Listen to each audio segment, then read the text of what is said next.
Bởi nha.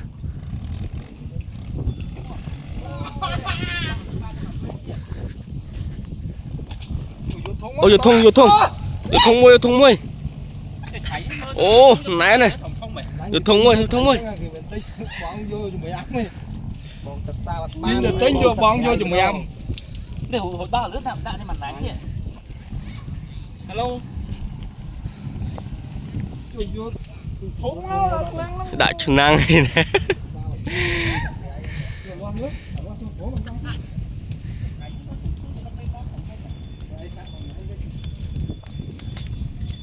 Nhiều mẹ.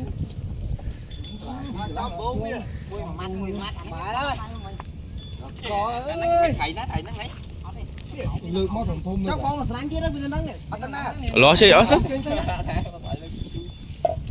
Nắng mùi mà mát đấy. Ở đây khơi xong tắt trắng rồi. Đuôi chân rồi.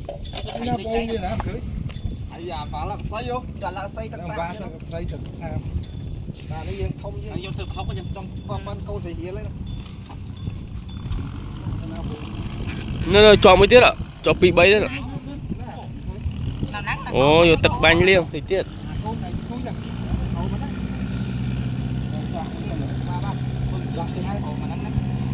Khi nó khó mà thấy này. Bạn khơi nhỉ, mấy ăn khơi nhỉ, chị ăn cháo đó này. Lúc đó thấy xinh.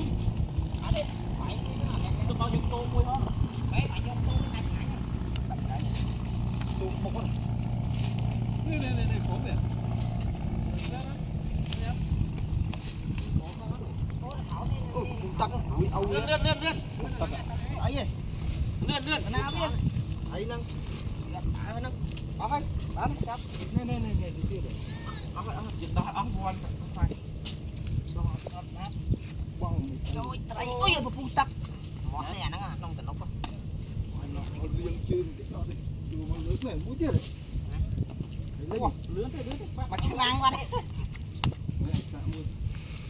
Đồ chiếc nó khổ nó bán rồi, thầy quá nhỉ. Hay đó. Mà chức năng nó còn nãy. Mà chức năng bơ bơ.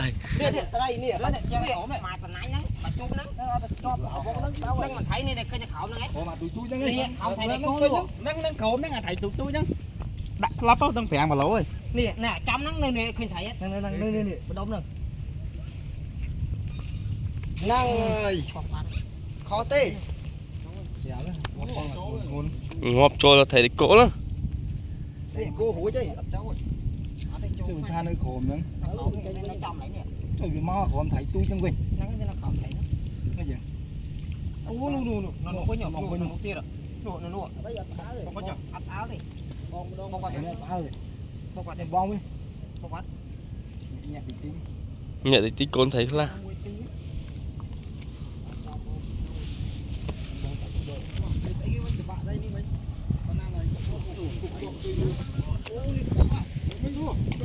Thùng thúng à. Bóng á.